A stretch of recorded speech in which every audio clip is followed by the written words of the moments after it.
Angel Reese called it disrespectful. That was her word. After Atlanta's loss, she reacted to the All-Star results by saying it was disrespectful that no Dream player made the starting lineup. And at first, that sounds like a fair, emotional response. Until you look at the numbers, because once the voting results came out, this story stopped looking like disrespect and started looking like something else entirely. It started looking like consensus. While Reese was talking about what Atlanta didn't get, something very different was happening in Indiana. The Fever were making franchise history. For the first time ever, Indiana placed 3 starters in the All-Star game: Caitlin Clark, Aliyah Boston, and Kelsey Mitchell. 3 starters, 1 team, first time in franchise history. And that contrast is what makes this whole story impossible to ignore. One team was arguing about respect.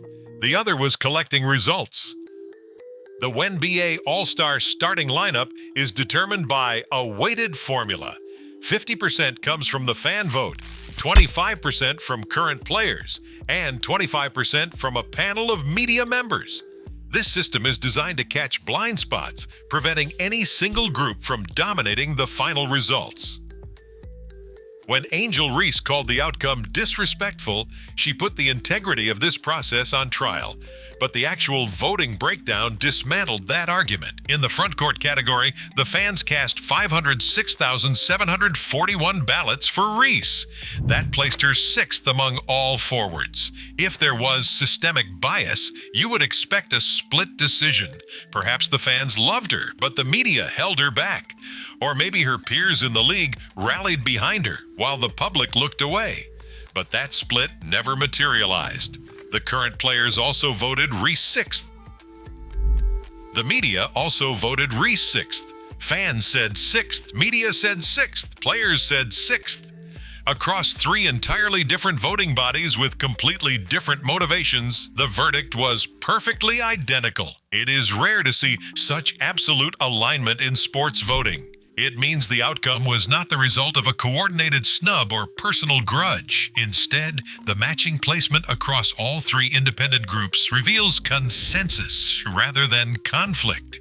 The numbers did not lie. They simply revealed a rare moment of complete agreement across the entire sport. Angel Reese commanded a massive digital empire with millions of followers across Instagram and TikTok. Yet, when the final ballots were tallied, that online visibility failed to materialize into winning vote counts.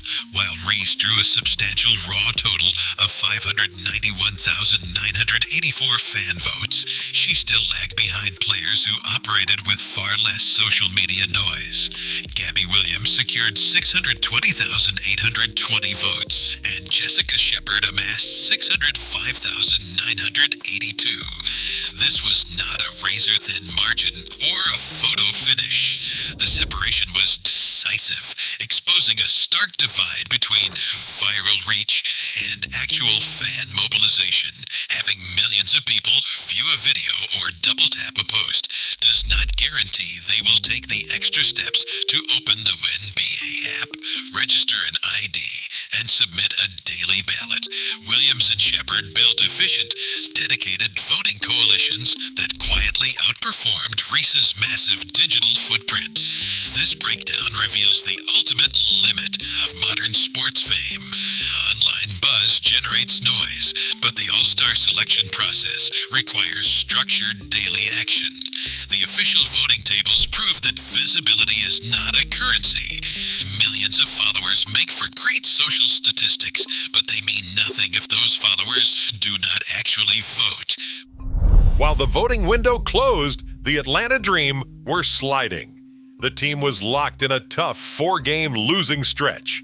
On the floor, their offense had completely stalled, plagued by poor shooting and a lack of rhythm. Atlanta's field goal percentage fell below 40%, wasting clear opportunities to win close games and change the story on the court.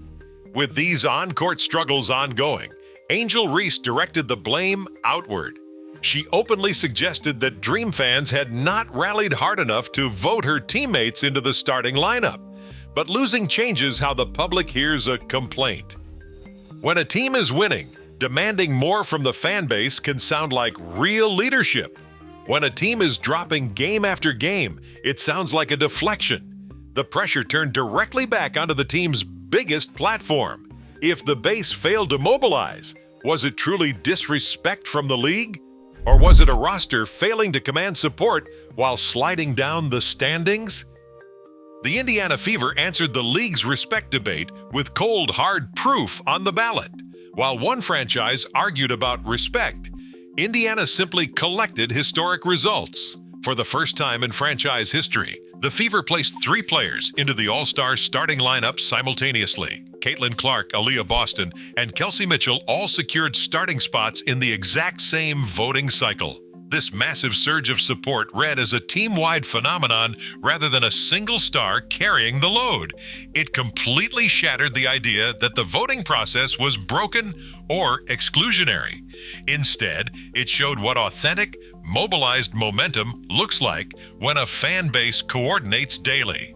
The Fever did not demand recognition through public complaints. They commanded it through sheer volume of verified votes, turning a theoretical debate about bias into an undisputed institutional breakthrough. Aliyah Boston finished first among all forwards in the fan voting, outpacing every front court player in the league. This was a direct, independent connection with voters, built on her own merit. At the same time, Kelsey Mitchell secured her very first career All-Star start. While Mitchell had earned reserve honors in previous seasons, this collective fan effort carried her into the starting lineup for the first time in her career. Her selection showed that the voting surge extended throughout the roster, reaching far past the team's primary headline magnet. Fever fans coordinated their daily habits to support the entire team. They bought tickets, filled the arena, and took over the ballot boxes. This coordinated turnout turned Indiana into a case study of team-wide mobilization, where collective momentum completely overrode individual celebrity. When the player ballot details leaked, the math behind the hybrid system looked less like an objective filter and more like a private grievance. Caitlin Clark, who dominated the fan and media returns, fell to 11th among guards in the player-voted rankings. Kelsey Plum, a proven champion, landed right behind her at 12th. The math immediately invited skepticism.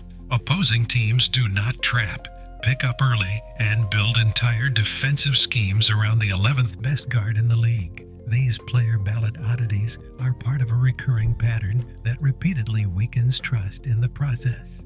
The league designed peer evaluation to balance out fan bias, but that defense fails when the players themselves do not participate. Out of roughly 180 active roster players, only 85 actually submitted ballots. With less than half of the league voting, the statistical pool shrank enough for personal biases and locker room rivalries to heavily skew the results. While these numbers do not prove a coordinated conspiracy, they show how easily a low-turnout hybrid vote produces results that fail the basic eye test. It leaves fans and analysts questioning whether the player ballot represents a true measure of professional respect or simply a vehicle for peer resentment. In today's WNBA, respect is no longer negotiated. It is counted. While some demand validation, others simply collect the results. The cold math of consensus is undefeated.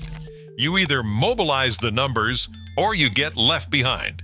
What do you think? Let me know in the comments.